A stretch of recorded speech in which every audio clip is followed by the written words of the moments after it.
आपल्या शाळेमध्ये आपल्या शाळेचे विद्यार्थी आणि CRPFचे कंपनी कमांडर माननीय श्री ऋषिकेश कांबळे आज उपस्थित आहे। मी सर्वांना विनंती करतो की त्यांनी आपण सर्वांनी टाळ्यांच्या जोरदार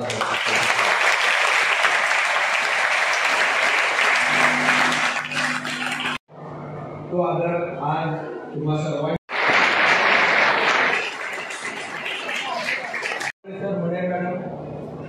संरक्षण विभाग प्रमुख खैरमोडे सर, मराठी विभाग प्रमुख जामदार सर, सर्व उपस्थित शिक्षक बंधू भगिनींनो आणि विद्यार्थ्यांनो, आपण आपल्या घरांमध्ये आपल्या गावांमध्ये जे सुरक्षित आहोत ते 13-14 लाख सैनिकांच्या जीवावर आहोत। बऱ्याच वेळेला आपल्याला फक्त 15 ऑगस्ट आणि 26 जानेवारीला या सैनिकांची आठवण येते, कारण त्या अनुषंगानं सगळीकडे ती गाणी वाजत असतात आणि आपण जिलेबी त्या गाण्यांचा आनंद घेत असतो। पण त्या गाण्याच्या एक शब्दांवर जर विचार केला तर सैनिकांचं जीवन किती खडतर आहे, त्यांचं प्रशिक्षण किती खडतर आहे, किंवा त्याच्यासाठी निवड प्रक्रिया किती खडतर आहे, आणि त्याच्यानंतर ज्या पोस्टला आपण काम करतोय तिथं ज्या काही साधन सुविधा त्यांच्यावर उपलब्ध आहेत की आपण लोकसंख्येच्या दृष्टीने जगात 1 नंबरला वाटचाल करायला लागलो। मिलिटरी किंवा वैयक्तिक प्रश्न ज्यांना विचारायचे आहेत, शालेय शिक्षण 5वी ते 10वी गोविंदराव इथं ते पुणे शिक्षक आहेत, ते सगळ्यांनी मला जवळजवळ शिकवलेलं आहे। बकरी सर, आमदार सर, पिस्टे सर असतील, एबी कांबळे सर असतील, सर्वांच्या हाताकडून गेलेलो आहे मी। आणि संरक्षण क्षेत्राची आवड कशी झाली तर पहिल्यापासून म्हणजे एकतर माझे मोठे बंधू चुलत होते ते आर्मीमध्ये, युनिफॉर्म बघितला की असं थोडं प्राऊड फील होते आपल्याला। त्या हिशोबानं 8वीला NCC जॉईन केली, 8वी-9वी NCC केली, 11वीला ASC गेलो, ट्राय केला, झालं नाही त्यावेळी, तरी ट्राय केला। पण डोक्यात ठरवलेलं की जायचं, फोर्सेस जॉईन करायची तर जॉईन करायची। या हिशोबानं मग पुढं अभ्यास करत गेलो की त्या गोष्टीसाठी काय करायला लागते आपल्याला, रनिंग कशी करायला लागेल, अभ्यास कसा करायला लागेल, आपली फिजिकल स्ट्रेंथ कशी वाढवावं लागेल। आधी माझ्याकडनंही रनिंग व्हायची नाही, पळता पळता मी पळायचो, म्हणजे इतकी वाईट कंडिशन होती माझी त्यावेळी NCCचं सिलेक्शन झालं नाही माझं। इथं झालं, इथे ADC कॅम्प केले, CTC कॅम्प केला, शिवाजी ट्रॅकिंग कॅम्प केला 8वीला आपल्या शाळेत, पण तिथं जमलं नाही मला।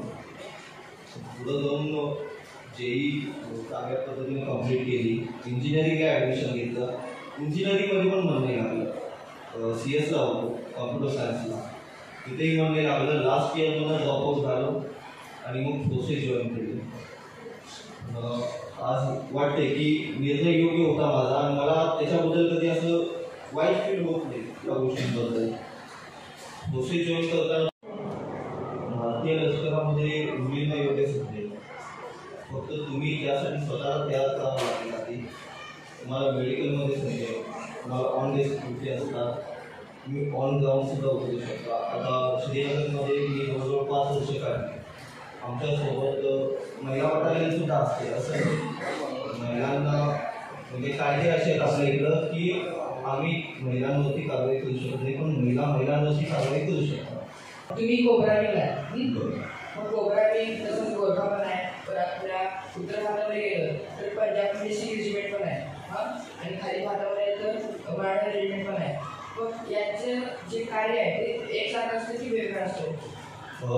रेजिमेंटल कार्य सगळ्यांची वेगवेगळी असतात। रेजिमेंटची नावं काही असतील, पण आता जसं मुंबईला बॉम्बे सेफर्स आहे, बॉम्बे सेफर्स हे इंजिनिअरिंगचं काम करते, पूल बांधले। आर्मीमध्ये एकच काम असते की फक्त युद्ध करणं, हा एकच काम नसते।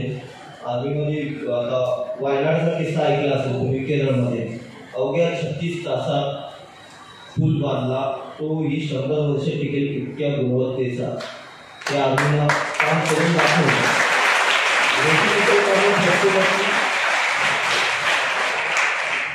रेजिमेंटल काम प्रत्येकाची वेगवेगळी असतात। श्रीनगरमध्ये गेला तुम्ही, राष्ट्रीय रायफल्स काम काही आता म्हणायला गेलं तर काम तसं खूप आहे, काही नाही, दिवसभर बसणे आणि आतंकवादी मारणे एवढंच राष्ट्रीय रायफलचं काम आहे. गोरखा रेजिमेंटचं काम आहे की त्या जो लडाखचा एरिया आहे, लडाखपासून जो सियाचीनचा एरिया आहे ते एरियात शांतता ठेवणे गोरखा रायफल्स करते. आसामला गेला तुम्ही, आसाम रायफल्स आहे, आसाम रायफल्सच्या एरियात शांतता ठेवते. काश्मीरमध्ये पूर्वीची परिस्थिती आणि आताची परिस्थिती काय आहे?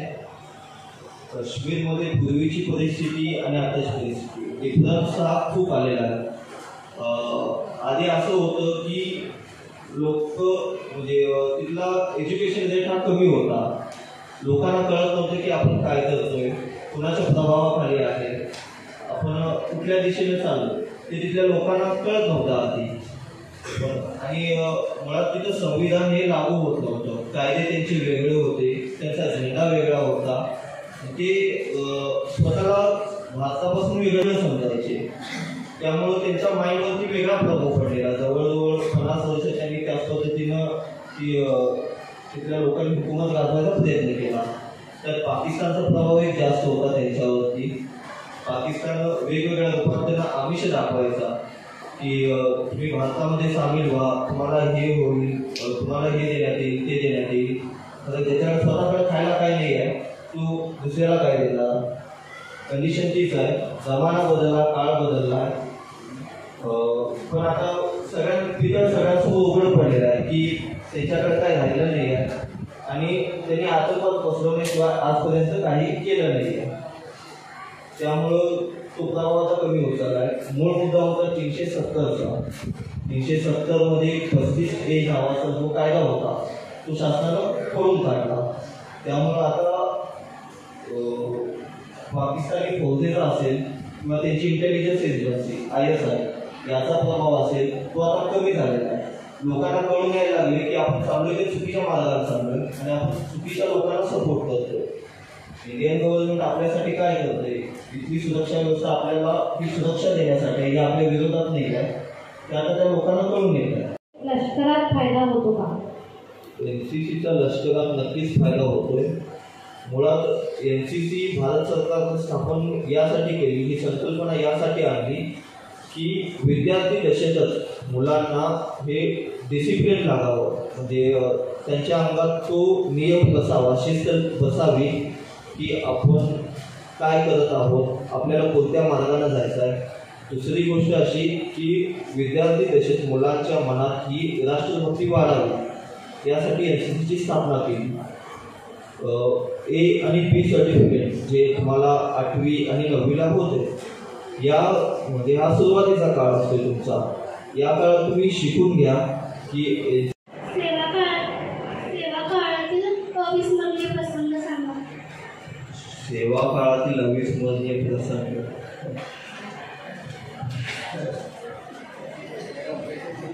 श्रीनगरमध्ये काढली. त्यातली 3 वर्ष व्हॅली क्युएटीमध्ये काढली. व्हॅली क्युएटी यासाठी स्थापन केलेलं की खास आतंकवादी ऑपरेशन जे करतात तिथली लोक, म्हणजे फोर्सेसमधली लोक, तर यासाठी व्हॅली क्युएटी आहे. थोडक्यात CRPFचं दल आहे, पण ते स्पेशली ऑपरेट करतात त्या एरियात. तर त्या एरियात त्यावेळी 2016मध्ये एक ऑपरेशन झालं. त्यावेळी जैश ए मोहम्मदचा एक म्हणजे यंग कमांडर तिथं मारला गेला. त्याच्यानंतर पुन्हा आतंकवाद्यांच्या कारवाया जम्मू काश्मीरमध्ये वाढत चालल्या. त्यानंतर 2018मध्ये 2017ला भरती झालो. माझं फर्स्ट पोस्टिंग हे जम्मू काश्मीरच होतं, श्रीनगर. तर त्या एरियात ज्यावेळी मी डिप्लॉय झालो तर 2018च्या ऑक्टोबर आणि नोव्हेंबर, म्हणजे आता महिना आठवते मला, पण त्यावेळी एक ऑपरेशन झालं. 2 दिवस कंटिन्यू ऑपरेशन चालू होतं. चडोरा म्हणून गाव आहे, त्या गावात ऑपरेशन चालू होतं. 5 आतंकवादी लपलेले आहेत अशी इंटेल मिळालेली बाहेर सिक्युरिटी फोर्सेसना. त्यावेळी राष्ट्रीय रायफल्स होती, व्हॅली क्युएटी होती, CRPFच्या जवळजवळ 5 कंपन्या होत्या, J&K पोलीस होती, परत J&K पोलीसची एक स्पेशल टीम आहे SOG म्हणून, स्पेशल ऑपरेटिव्ह ग्रुप म्हणून, ती होती. तर एवढ्या सगळ्यांनी मिळून ते ऑपरेशन केलेलं. त्या कंपन्या होत्या CRPFचा आणि पोलिसांच्या त्या बाहेरचा जो क्राऊड असतो म्हणजे आतंकवाद्यांना सपोर्ट करण्यासाठी आधी ती लोक पथराव करायची किंवा दंगली घडवून आणायची ती लोक, तर त्यांना थांबवण्याचं काम ही लोक CRPF करायची, SOG करायची, परत JNK पोलीस करायची. आणि स्पेशली ऑपरेशन करायचं असेल तर मग राष्ट्रीय रायफल्स होती त्यावेळी आणि CRPFची व्हॅलिडिटी होती. तर 2 दिवस ते ऑपरेशन चाललेलं, काय खायला नव्हतं, प्यायला नव्हतं. अचानक त्या दिवशी आमचा रेस्ट होता ॲक्च्युली सांगायचं तर निवांत होतो त्या दिवशी, काही काम नव्हतं. शुक्रवार असल्यामुळं आम्हाला सांगितलेलं आज आम्हाला आज काही ड्युटी नाही आहे. आणि अचानक 9 वाजता मेसेज आला की या ठिकाणी लगेच जायचं आहे म्हणून. अवघ्या अर्ध्या तासात तिथून सगळेजण आम्ही निघालो. अर्ध्या तासात निघालो. जाताना वाटेत एवढे मोठे मोठे दगडं टाकलेली लोकांनी, त्यासाठी मग ते स्पेशली दगडं 4 माणसं खाली उतरली, ती दगडं हटवली, मग गाड्या त्या गावामध्ये घुसवल्या. मग पुन्हा त्या आम्हाला अडवायला त्या गावाची सिव्हिलियन लोकं आली. मग तिथं अश्रुधुराचा मारा, स्मोक बॉम्ब म्हणतो आम्ही त्याला, अश्रुधूर ते मारले. त्यावेळी क्राऊड असला, जे समोरची जी पब्लिक होती त्यावेळी साईडला झाली. पॅलेट गन मारल्या त्यावेळी. परत ॲम्युनेशन इतकं फायर झालं होतं की अगदी रस्त्यावरती पालापाचोळा पडेल एवढे बुलेट्स पडलेले, ब्लड लॉस झालेला त्यावेळी आमचे 3 गमवलेले.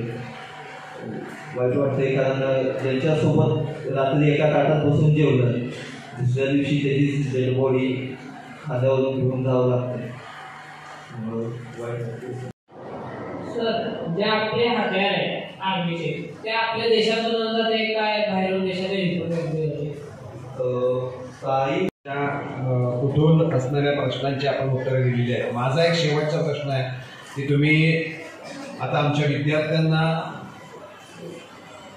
त्यांच्या जीवनामध्ये जे काही ध्येय गाठायचं आहे त्यासंबंधी एक योग्य असा संदेश आपण विद्यार्थ्यांना द्यावा, जेणेकरून आपल्या गोविंदराव हायस्कूलचे विद्यार्थी तुमच्यासारखेच पुढं होऊन आपल्या देशाच्या संरक्षण व्यवस्थेमध्ये जावेत, देशाच्या इतर व्यवस्थेमध्ये जावेत आणि आपल्या देशाचं नाव लौकिक करावा.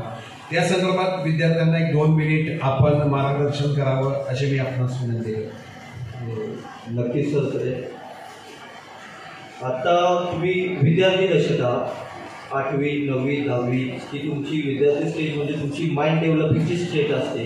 त्या विद्यार्थी दशेत तुमचं दिमाग हे चांगल्या पद्धतीनं काम करत असते. इथून ज्यावेळी तुम्ही बाहेर पडाल त्यावेळी तुम्हाला खरी दुनिया दिसेल की आपल्याला ॲडमिशनसाठी किती काय काय प्रॉब्लेम आपल्याला येतात, काय काय करावं लागतं. आपल्याला योग्य टक्केवारी नसेल तर आपल्याला कोणत्या म्हणजे आपल्याला नको असलेली फील्ड पण ती आपल्याला चूज करावी लागते. करायचं आहे कोणत्या पद्धतीनं करायचं आहे, त्यासाठी काय काय करावं लागेल आणि आपली वाटचाल कशी असेल. आपलं एखादं पाऊल आपलं नक्कीच चुकणार. विद्यार्थी दशेत आपलं एका भयानक मार्क गोविंदराव सारखी शाळा तुम्हाला ऑल ओव्हर इचलकरंजीमध्ये सापडणार नाही. इतका सपोर्टिव्ह स्टाफ आहे तुम्हाला.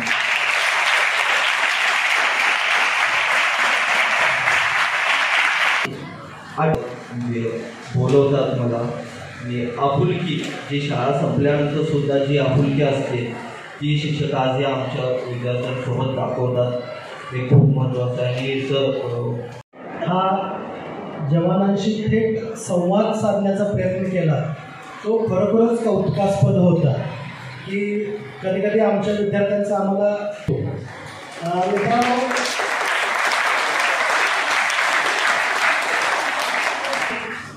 आपल्याला संरक्षण दलाची भारतीय संरक्षण दलाची जी माहिती मिळाली त्याच्यामध्ये 3 प्रमुख दलं तर आहेतच, पण निम्स लष्करी जी दलं आहे ज्याला आपण पॅरामिलिटरी म्हणतो त्यांचा आज रायझिंग डे आहे.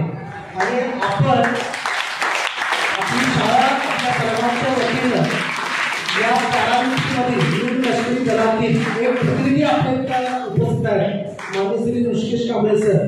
त्यांना आपल्या सर्वांच्या वतीनं सर्वप्रथम शुभेच्छा दिली. त्यांच्या स्थापना दिली. हा कार्यक्रम ज्यावेळी सुट्टीवर आले होते दिली आपल्या शाळेचे मुख्याध्यापक, सर्व पर्यवेक्षक, यांनी या कार्यक्रमाचे नियोजन करण्यासाठी परवानगी दिली त्याबद्दल त्यांचं मनपूर्वक अभिनंदन आभार मानतो आणि वतीनं तिला वाढदिवसाच्या शुभेच्छा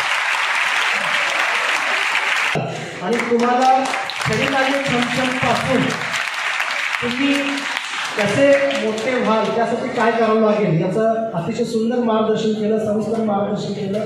तुमच्या सर्व प्रश्नांची परिपूर्ण उत्तर दिली त्याबद्दल प्रशालेच्या वतीनं ते इथे उपस्थित राहिले, तुमच्या प्रश्नांची उत्तर दिली त्याबद्दल त्यांचे मनपूर्वक अभिनंदन, आभार.